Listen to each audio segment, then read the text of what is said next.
नमस्कार दोस्तों, चलिए जानते हैं बिहार की फटाफट 25 बड़ी खबरों को सिर्फ 10 मिनट में। लेकिन उससे पहले आप यह वीडियो किस जगह से देख रहे हैं हमें कमेंट में जरूर बताएं। बिहार के 10 जिलों में मूसलाधार बारिश वज्रपात का अलर्ट, लोगों से सावधान रहने की अपील। दोस्तों, बिहार में 10 जिलों में एक बार फिर से मूसलाधार बारिश का अलर्ट जारी किया गया है। मछुआरों और किसानों के लिए खास चेतावनी जारी की गई है। लोगों को खुले में जाने से बचने के लिए कहा गया है। मौसम विभाग के मुताबिक अगले 24 घंटे के अंदर पश्चिमी चंपारण, पूर्वी चंपारण, गोपालगंज, सिवान, रोहतास, भोजपुर, औरंगाबाद, बेगूसराय, जहानाबाद और नालंदा शहर में मूसलाधार बारिश का अलर्ट जारी किया गया है। नीतीश सरकार का फैसला, पुनौराधाम मंदिर के पास पर्यटक सुविधा के लिए होगा 50 एकड़ जमीन का अधिग्रहण। दोस्तों, बिहार सरकार सीतामढ़ी जिले के पुनौराधाम मंदिर के आसपास 50 एकड़ जमीन का अधिग्रहण करेगी। यह निर्णय पर्यटकों के लिए बेहतर सुविधाओं के विकास और बुनियादी ढांचे के निर्माण के लिए लिया गया है। पुनौराधाम मंदिर सीता की जन्मभूमि है और अयोध्या से पुनौराधाम को जोड़ने के लिए उच्च गुणवत्तापूर्ण राष्ट्रीय राजमार्ग का निर्माण भी जारी है। हो जाएं सावधान, पैरासिटामोल की ओवरडोज लेने से डेंगू मरीजों को हो रही काली उल्टी। दोस्तों, अगर आप भी डेंगू का बुखार होने पर पैरासिटामोल का सेवन कर रहे हैं तो सतर्क हो जाएं। पैरासिटामोल की ओवरडोज के कारण डेंगू के मरीजों को काली उल्टी की शिकायत सामने आ रही है। अस्पताल में आने वाले 10 में से 3 मरीजों को यह समस्या हो रही है। वहीं इस वर्ष अब तक डेंगू हेमरेजिक या शॉक सिंड्रोम के मामले सामने नहीं आए हैं। रेलवे में नौकरी का मौका, स्टेशन मास्टर और जूनियर अकाउंटेंट के पदों पर निकली भर्ती। दोस्तों, रेलवे में फिर से निकली हजारों पदों पर भर्ती। स्टेशन मास्टर और जूनियर अकाउंटेंट के पदों के लिए आवेदन करें। आरआरबी एनटीपीसी के तहत 8113 रिक्त पदों के लिए 13 अक्टूबर तक आवेदन स्वीकार किए जाएंगे। आवेदन के लिए अभ्यर्थी का किसी मान्यता प्राप्त विश्वविद्यालय या समकक्ष से स्नातक उत्तीर्ण होना आवश्यक है। दाखिल, खारिज और परिमार्जन से हर घर परेशान, खतियान की नकल के लिए देने पड़ रहे 1500 रुपए। दोस्तों, बिहार भूमि सर्वेक्षण 2024 के कारण राज्य के किसानों को कई परेशानियों का सामना करना पड़ रहा है। दाखिल, खारिज और परिमार्जन में देरी, रजिस्टर 2 में गलतियां, पुराने कागजातों की कमी और जमीन के बंटवारे से जुड़े विवाद कुछ प्रमुख समस्याएं हैं। भूमि सर्वे के बीच आ गई बड़ी बाधा, जमीन मालिक हुए परेशान। दोस्तों, बक्सर जिले में भूमि सर्वेक्षण में कैथी भाषा के पुराने अभिलेख एक बड़ी बाधा है। कैथी भाषा में लिखे गए पुराने खतियान, जमीन की रजिस्ट्री और जमींदारों के हुक्मनामे आदि को पढ़ने लिखने वाला कोई नहीं है। इससे भूमि स्वामित्व और वंशावली से मिलान करने में कई तरह की समस्याएं आती हैं। जमीन मालिक कैथी भाषा में लिखे गए भूमि अभिलेख को लेकर काफी परेशान है। बालू माफियाओं के खिलाफ नया एक्शन प्लान तैयार, सभी डीएम और एसपी तक पहुंचा मुख्य सचिव का नया ऑर्डर। दोस्तों, बालू के अवैध खनन की घटनाएं तेजी से बढ़ती जा रही हैं। इस पर लगाम कसने के लिए सरकार ने नया एक्शन प्लान तैयार किया है। इससे बालू माफियाओं की टेंशन बढ़ जाएगी। अब बालू माफियाओं पर क्राइम कंट्रोल एक्ट 2023 के तहत कार्रवाई होगी। बालू माफिया और उनके साथियों पर शिकंजा कसेगा। मुख्य सचिव अमृतलाल मीणा ने डीएम एसपी को नए निर्देश दिए हैं।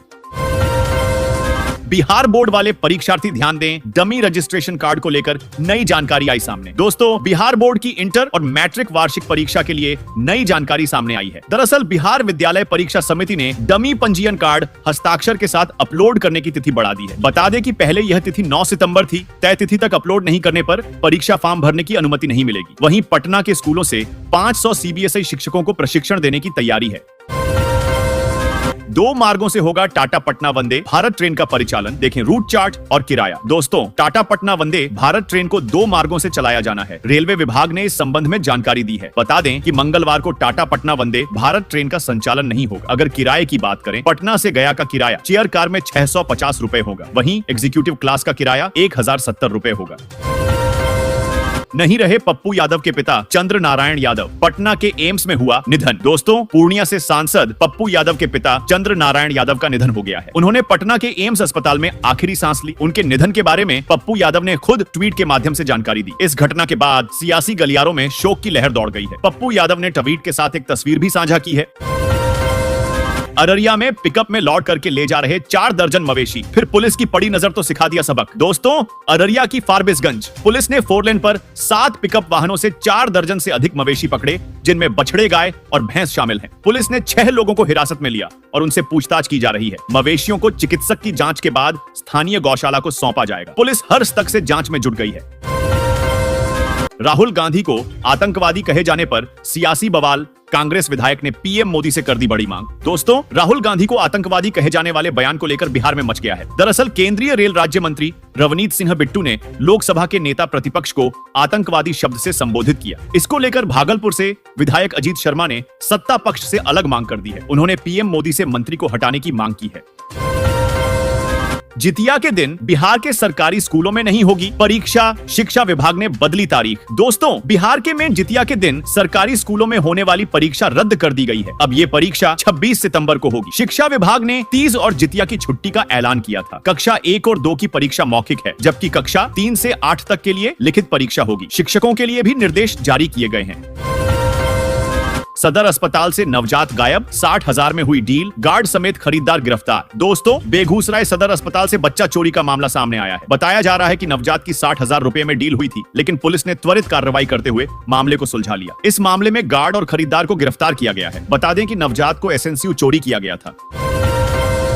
स्मार्ट मीटर नहीं लगवाने वालों के खिलाफ बिजली विभाग का नया एक्शन प्लान तैयार, उपभोक्ता पहले से हो जाएं सावधान। दोस्तों, बिजली विभाग ने स्मार्ट मीटर नहीं लगाने वालों के खिलाफ एक्शन प्लान तैयार कर लिया है। दरअसल अब गांव में भी स्मार्ट मीटर लगाना जरूरी है। स्मार्ट मीटर नहीं लगाने पर बिजली कनेक्शन काट दिया जाएगा। स्मार्ट मीटर लगाने के कई फायदे हैं। इसके जरिए ऑटोमेटिक मीटर रीडिंग और घर बैठे मोबाइल पर बिजली बिल की जानकारी मिल सकेगी। बिहार में 12,000 नर्सों और अन्य चिकित्सा कर्मियों की होगी भर्ती, स्वास्थ्य मंत्री मंगल पांडेय का बड़ा ऐलान। दोस्तों, बिहार में जल्द ही 12,000 नर्सों और अन्य चिकित्सा कर्मियों की भर्ती की जाएगी। राज्य के स्वास्थ्य मंत्री मंगल पांडेय ने इसका ऐलान किया है। फुलवारी शरीफ से हेल्थ एंड वेलनेस सेंटरों में बने 1,000 नए टीकाकरण कॉर्नर के उद्घाटन के मौके पर यह बयान दिया। उन्होंने कहा कि राज्य में पूर्ण टीकाकरण सुनिश्चित कराने के लिए जल्द ही 12,000 नर्स और अन्य चिकित्सा कर्मियों की नियुक्ति की जाएगी। आ गई खुशखबरी, सरकार किसानों को दे रही है बिजनेस के लिए 50,000 रुपए। दोस्तों, अभी के समय में देखा जाए तो भारतीय सरकार किसानों की बहुत ज्यादा मदद कर रही है। हर तरह की योजनाएं निकालकर प्रधानमंत्री नरेंद्र मोदी जी द्वारा किसानों के लिए ई किसान उपज निधि योजना 2024 निकल गया है। इस योजना का उद्देश्य है कि भारत में जितने भी छोटे किसान हैं, जिनके पास बहुत ही कम जमीन है, उनको सरकार बिना किसी गारंटी के लोन देगी और इस योजना से किसानों की बहुत ज्यादा मदद होगी। उनके पैदावार में भी बढ़ोतरी होगी और वह कृषि से जुड़े सभी सामान को आसानी से खरीद सकते हैं। ई किस उपज निधि योजना को भारत सरकार द्वारा निकाला गया है। इस योजना का उद्देश्य है कि भारत के ग्रामीण इलाकों में या फिर सारी इलाकों में जितने भी छोटे किसान रहते हैं, जिनके पास बहुत ही कम भूमि है, फसल उगाने के लिए उन्हें सरकार बिना किसी गारंटी के लोन देगी। कभी कभी किसान के पास इतना पैसा नहीं होता कि वह कृषि से जुड़ा कोई भी यंत्र खरीद सके और इसी वजह से उनका फसल भी अच्छा नहीं होता, लेकिन अब उनकी मदद सरकार करेगी। लोन देकर सरकार से लिए गए लोन का इस्तेमाल किस अपने फसल को बढ़ाने में करेंगे और इस तरह से वह भारत की विकास में योगदान देंगे। इस योजना के जरिए जो भी छोटे किसान हैं,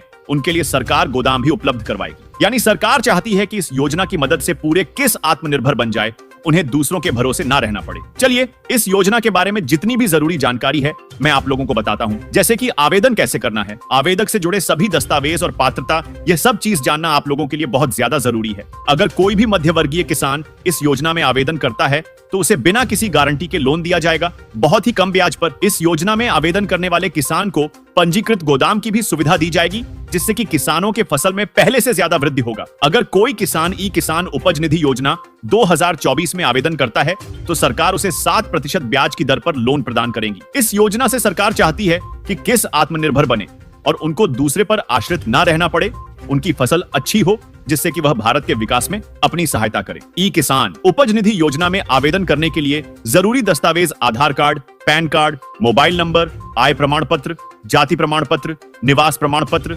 भूमि से जुड़ा दस्तावेज, passport size photo, ration card, voter ID होना चाहिए। अगर आपके पास यह सब है तो आप ऑनलाइन कर सकते हैं।